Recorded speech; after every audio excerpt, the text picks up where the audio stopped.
Hello बच्चों, कैसे हैं आप सब लोग।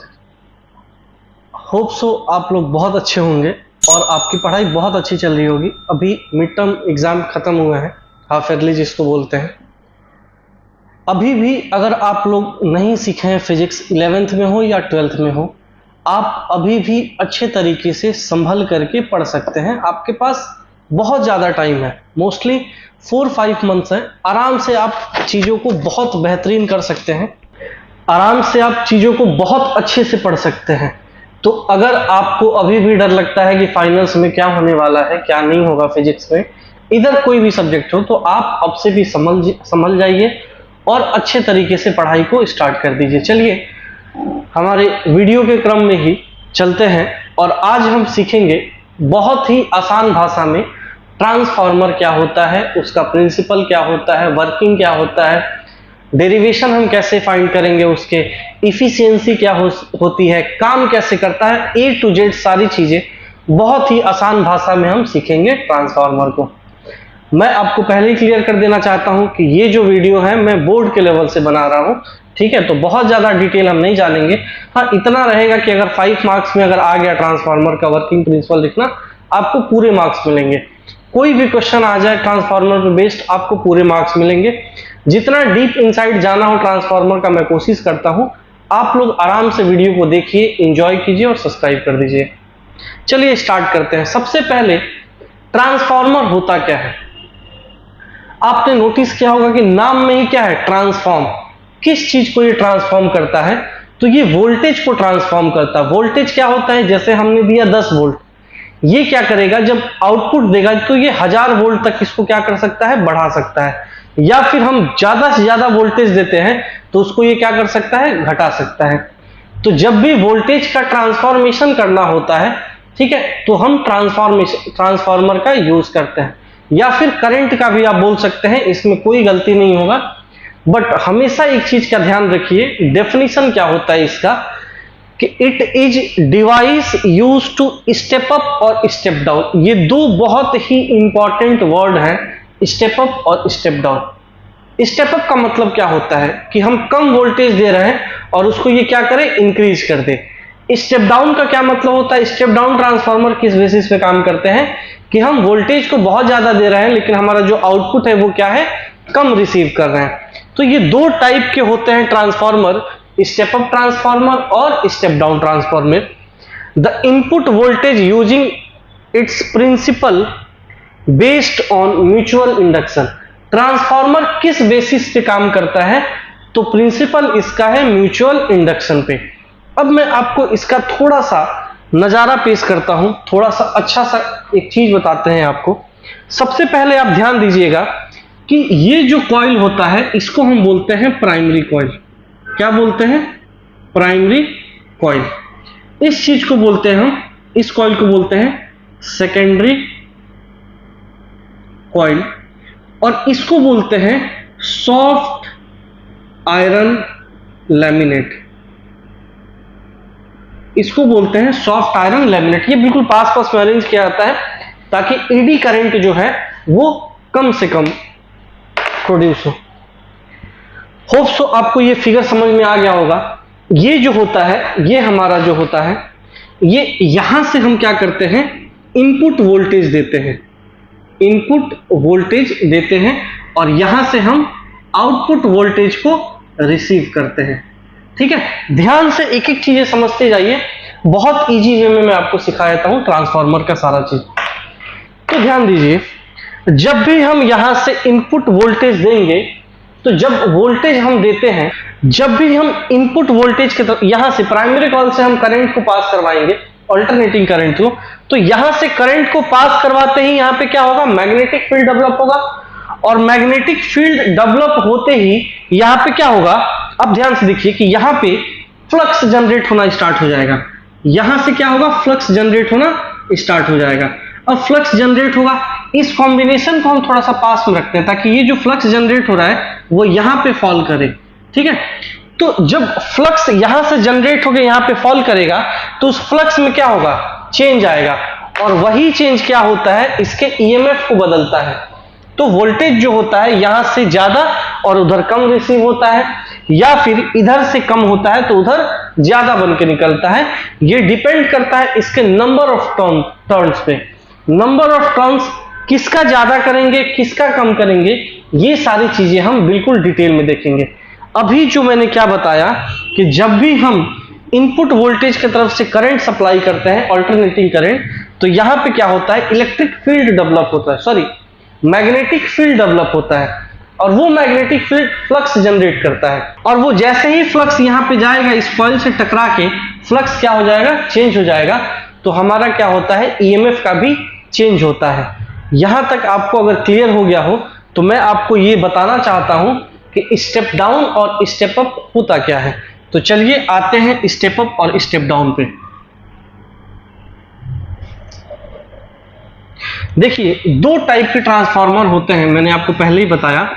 एक को बोलते हैं स्टेप अप और दूसरे को बोलते हैं स्टेप डाउन।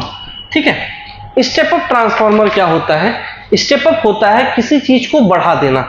तो बढ़ा देना मतलब क्या होता है, यहां पे लेस टर्न होंगे। नंबर ऑफ टर्न की अगर बात करें तो प्राइमरी जो कॉइल है यहां पे, जहां पे हम दे रहे हैं, प्राइमरी कॉइल में क्या होगा, नंबर ऑफ टर्न जो होगा वो लेस होगा।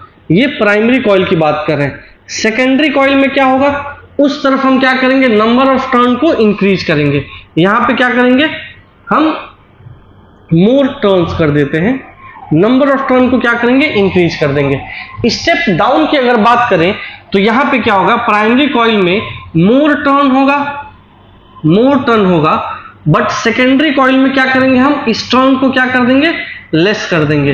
तो टर्न को लेस करने से क्या होगा, यहां से हमने बहुत ज्यादा वोल्टेज दिया, जैसे मान लीजिए कि ये ट्रांसफार्मर है, यहां से आप लगा रहे हैं 1000 वोल्ट, उधर से आपको रिसीव हो रहा है 20 वोल्ट, तो क्या होगा, यहां पे नंबर ऑफ टर्न्स क्या है, बहुत ज्यादा है, लेकिन सेकेंडरी जहां पे हमें आउटपुट मिल रहा है वहां पे नंबर ऑफ टर्न्स क्या है, बहुत कम है।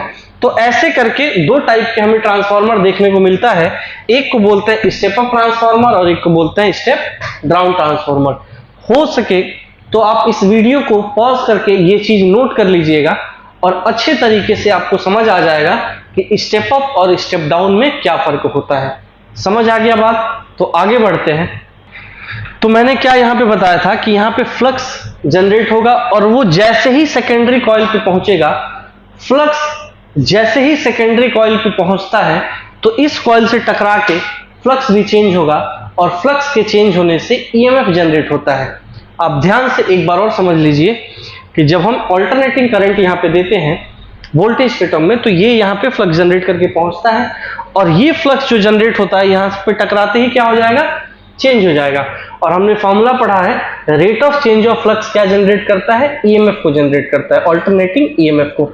तो उसी थ्योरी को यहाँ पे अगर मैं लिख दूं कि ईएमएफ जो जनरेट होगा वो कितना होता है, number of turn into d phi by d t. Rate of change of flux क्या जनरेट करता है, हमारा ईएमएफ जनरेट करता है। क्या जनरेट करता है, ईएमएफ जनरेट करता है। तो अगर हम वर्किंग की बात करें, ट्रांसफार्मर का वर्किंग और थोड़ा थ्योरी जो है वो कैसे काम करता है, तो जैसे ही ईएमएफ जनरेट होता है, ईएमएफ का फॉर्मूला क्या होता है, प्राइमरी कॉइल के लिए अगर लिखना है तो लिखेंगे EP is equal to minus NP d phi by d t. Rate of change of flux ही क्या होता है, ईएमएफ को जनरेट करता है। ऐसे ही अगर हम ये मान लें कि जितना फ्लक्स यहां से निकला वो पूरा का पूरा इसमें लाई कर रहा है, पूरा का पूरा इसमें गया, तो क्या लिखेंगे, there is no leakage of magnetic flux. क्या होगा कि हमने ऐसा मान लिया कि कोई भी लीकेज नहीं हो रहा है मैग्नेटिक फ्लक्स में, तो जितना यहाँ पे मैग्नेटिक फ्लक्स था वो पूरा का पूरा वहां पहुंचेगा। तो सेकेंडरी कॉइल का ईएमएफ कितना होगा, माइनस एनएस, और ये पूरा प्राइमरी फ्लक्स जितना हमने लिया था उतना वहां पहुंच गया। इस चीज को अगर हम डिवाइड कर दें, इस इक्वेशन को आप ध्यान से देखिए, ये सेकंड इक्वेशन है, ये फर्स्ट इक्वेशन है। अगर हम सेकंड इक्वेशन को फर्स्ट इक्वेशन से डिवाइड कर दें तो ES बाई EP क्या मिलेगा, minus NS d phi by d t divided by minus NP d phi by d t. ये सारा कट काट के क्या मिलेगा हमारा, ES by EP is equal to NS by NP। इसी रेशियो को हम बोलते हैं ट्रांसफॉर्मेशन रेशियो, जिसको कई किताबें K से डिनोट करते हैं। आप ट्रांसफॉर्मेशन रेशियो जब भी बोला जाए तो आपके दिमाग में आना चाहिए EMF of secondary coil divided by EMF of primary coil is equal to number of turn of secondary coil divided by number of turn of primary coil. बेहद सिंपल ये फॉर्मूला है। अब हम इसी चीज को यूज करके स्टेप अप और स्टेप डाउन का कंडीशन निकालते हैं। ठीक है, तो आगे चलते हैं, मैं इसको थोड़ा मिटाता हूं। हमें स्टेप अप ट्रांसफार्मर के बारे में निकालना है। फॉर स्टेप अप ट्रांसफार्मर तो क्या लिख करना पड़ेगा हमें? स्टेप अप क्या होता है? वोल्टेज को बढ़ाना। तो इधर नंबर ऑफ टर्न कम होगा, उधर ज्यादा होगा। तो यहां पे क्या होना पड़ेगा? Number of turn of primary coil को कम होना पड़ेगा number of turn of secondary coil से। तो इस कंडीशन में क्या हो जाएगा? यहां पे ईपी जो है वो कम हो जाएगा ईएस। समझ आ गया यहां पे? या अगर आपको ऐसे लिखना है तो ईएस जो है वो बढ़ जाएगा ईपी से।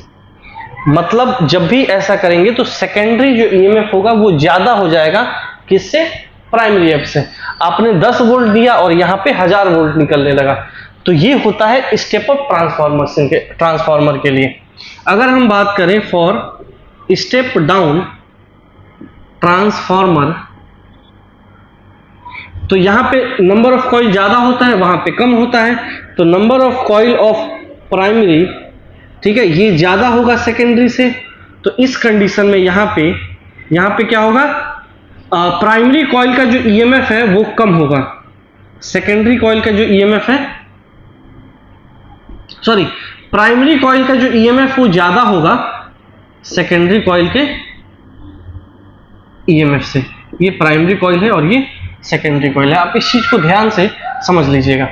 ठीक है, हमेशा ध्यान रखिए कि जब भी स्टेप डाउन करना होता है हमें, तो इधर का नंबर ऑफ टर्न क्या होता है? ज्यादा होता है। इधर का नंबर ऑफ टर्न क्या होता है? कम होता है। तो जब हम मैक्सिमम वोल्टेज देंगे, बहुत ज्यादा वोल्टेज दे रहे हैं, बट हमें रिसीव क्या होगा? कम होगा। तो जब number of turn on primary coil बढ़ा देंगे सेकेंडरी कॉइल से, तो हमारा ईएमएफ जो प्राइमरी कॉइल का है वो ज्यादा होगा और हमें रिसीव क्या होगा? थोड़ा सा ईएमएफ रिसीव होगा। होप सो आपको ये समझ आ गया होगा। तो हम आगे बढ़ते हैं, थोड़ा सा और डिटेल में इसको जानते हैं। देखिए, एक कंडीशन आता है कि अगर ट्रांसफार्मर जो है वो आइडियल है, मतलब किसी भी तरीके का कोई हीट का लॉस नहीं हो रहा है, जितना हम पावर दे रहे हैं, जैसे ट्रांसफार्मर में जितना इधर हमने पावर दिया है, पावर इनपुट, तो पावर आउटपुट उतना ही मिल रहा है। तो इस कंडीशन को हम क्या बोलते हैं? Ideal transformer. इस कंडीशन को हम क्या बोलते हैं? Ideal transformer. अगर आइडियल ट्रांसफार्मर है तो क्या होगा? ये आप ध्यान से देखिए। आपने इनपुट दिया किसमें? प्राइमरी कॉइल में। तो पावर का फॉर्मूला क्या होता है? P इजिकल टू VI होता है। मैं V को E से, प्राइमरी और करंट क्या हो जाएगा? प्राइमरी, और आपको आउटपुट क्या होगा? ES और IS। तो यहां से हम अगर निकालना चाहें ES बाई EP तो कितना आ जाएगा? ES बाई EP ये आ जाएगा IP बाई IS। मतलब क्या होता है कि अगर आइडियल ट्रांसफार्मर है मान लीजिए, तो पावर क्या होगा? सेम होगा। अगर वोल्टेज बढ़ रहा है तो कुछ ना कुछ तो कम होना पड़ेगा ना। तो करंट को क्या करता है? ये डिक्रीज करता है। ट्रांसफार्मर में एक खासियत है कि अगर ये वोल्टेज को बढ़ाता है तो सेम टाइम पे क्या करता है? करंट को डिक्रीज कर देता है। तो देखिए यहाँ पे जो रेशियो है वो देखिए, ईएमएफ ऑफ सेकेंडरी कॉइल तो वो क्या है? कम है करंट उसका, क्योंकि इनवर्स रेशियो चल रहा है, और यहाँ पे भी क्या है? इनवर्स रेशियो चल रहा है। तो इस चीज का हमेशा ध्यान रखिएगा आप। तो अगर स्टेप अप ट्रांसफार्मर हुआ, अगर स्टेप अप ट्रांसफार्मर हुआ, अगर स्टेप अप ट्रांसफार्मर हुआ तो क्या होगा? स्टेप अप ट्रांसफार्मर एक बार मैं और रिकॉल करवाता हूं। स्टेप अप ट्रांसफार्मर में इसमें जो है ईएमएफ क्या होता है? कम रहता है। मतलब प्राइमरी कॉइल में ईएमएफ कम रहेगा, तो इसका करंट क्या होगा? बढ़ेगा। प्राइमरी कॉइल का करंट हमेशा ज्यादा रहेगा सेकेंडरी कॉइल के करंट से। और अगर यही स्टेप डाउन हुआ, अगर यही स्टेप डाउन ट्रांसफार्मर हुआ तो क्या हो जाएगा? प्राइमरी कॉइल का करंट जो है वो सेकेंडरी कॉइल से क्या होगा? कम हो जाएगा। समझ आ गया? यहां तक कोई दिक्कत है तो बताइए। ये तो था इसका वर्किंग वगैरह। आपसे एक रेशियो, एक टॉपिक पे आपसे क्वेश्चन पूछा जाता है, वो देख लीजिए आप। आपसे पूछा जाता है इफिशियंसी ऑफ ट्रांसफार्मर बताइए।